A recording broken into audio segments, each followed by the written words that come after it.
আজি মই আপোনালোকৰ লগত দুটা টিপছ শ্বেয়াৰ কৰিম যি দুটা টিপছ ব্যৱহাৰ কৰি আপুনি আপোনাৰ চুলি যিমান মন যায় সিমান দীঘল কৰাৰ লগতে আপোনাৰ চুলিখিনি ঘন মজবুত কৰাটো সহায় কৰিব।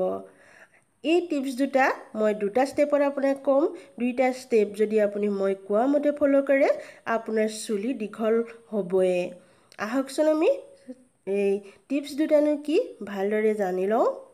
প্ৰথমটো টিপছৰ কাৰণে আপোনাক লাগিব কেষ্টৰ অইল, নাৰিকল তেল, পিঁয়াজ আৰু ভিটামিন ই কেপচুল। এই চাৰিটা বস্তু লাগিব।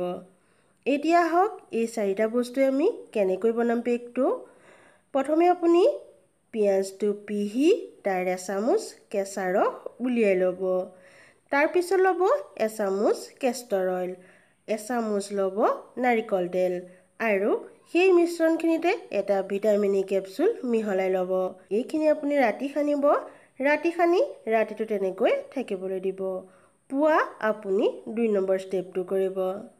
২ নম্বৰ ষ্টেপৰ কাৰণে আমাক লাগিব ডিম, কল আৰু দৈ গাখীৰ। আপুনি চুলি কম হ'লে এটা ল'ব, চুলি বেছি হ'লে দুটা ল'ব। ঠিক তেনেকৈ আপুনি কলো তেনেকৈয়ে ল'ব আৰু দৈ গাখীৰো তেনেকৈয়ে ল'ব। মই কম চুলিৰ কাৰণে কম চুলিৰ অনুপাতত আপোনালোকক বস্তুখিনি কম, আপুনি তাতে যদি চুলি বেছি বঢ়াই ল'ব। 2টা ডিম ল'ব, 2টা কল ল'ব আৰু 1 কাপ দৈ গাখীৰ ল'ব। এই তিনিটা মিশ্ৰণ সুন্দৰকৈ আপুনি মিক্সিত পেষ্ট এটা বনাই ল'ব। বনাই সেই পেষ্টটো আপোনাৰ চুলিৰ গুৰিৰ পৰা মূৰলৈকে আগলৈকে সানিব। সানি কমচে কম 3 ঘণ্টা থাকিবলৈ দিব। 3 ঘণ্টাৰ পিছত আপুনি এইখিনি ধুই পেলাব আপোনাৰ মন পচন্দৰ শ্বেম্পুৰ সহায়ত।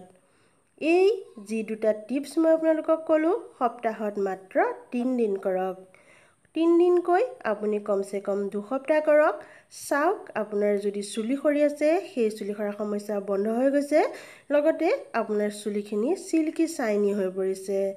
এনেদৰে যদি সপ্তাহত 3 দিনকৈ আপুনি ৰেগুলাৰ 2 মাহ 3 মাহমান ব্যৱহাৰ কৰে দেখিব আপোনাৰ চুলি বহুখিনি বাঢ়ি গৈছে।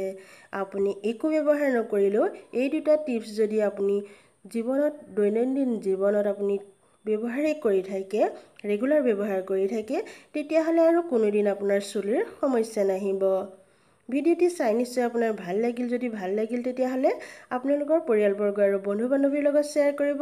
চেনেলটি ছাবস্ক্ৰাইব কৰিব, কাষতে থকা বেল আইকন টিপি থ'ব, কাৰণ বহুতে কমপ্লেইন কৰিছে তেওঁলোকে ভিডিঅ' পোৱা নাই।